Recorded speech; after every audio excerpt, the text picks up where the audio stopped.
And 2024 was nothing short of contentious for the environmental sector, which remained heated right throughout the year. It was the private sector, however, against advocates and the government in between. As the referee, Trisha Gay Kelly walks us through the wave of events. The environmental sector had its fair share of struggles in 2024, continuing controversy coming out of the previous year. The year began with rafters in St. Mary pleading to regain access to the White River after the tourism product development company TPDCO barred them from rafting.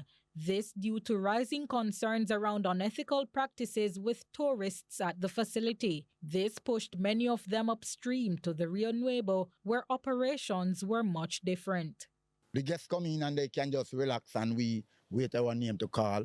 That's how it's supposed to be. Others who were left behind were suffering. Their calls for help then gained them limited access to the White River, with only 4 rafters allowed at any given time.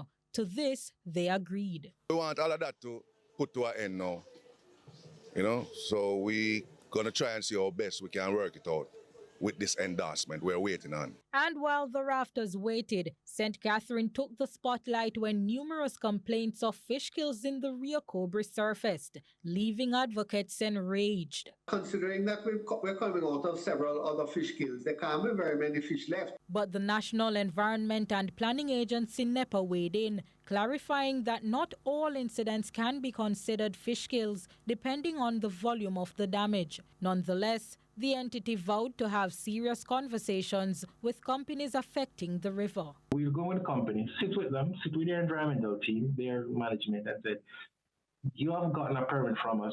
These are the conditions of your permit.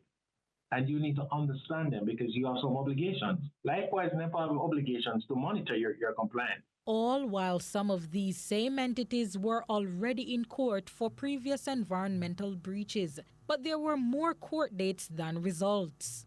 Each time they come and they ask for delay and they ask for delay, and it's a vicious attack on the people in the communities who have been patiently waiting. Talks of oil spills in the Rio Cobre cooled down for a moment, though the advocates did not. Yet again, something else was brewing.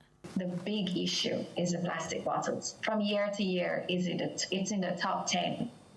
Actually, it's the #1 item for us in Jamaica. Though the advocates acknowledged the government's efforts in increasing fines for breaches, they were fighting for permanent solutions.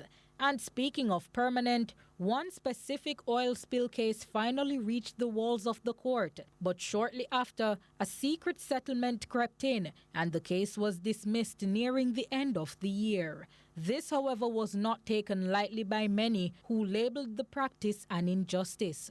This matter is ongoing, as the advocates have called on the Office of the Director of Public Prosecutions to step in. And so the year ended on a high tide, suggesting that 2025 could be just as eventful as 2024.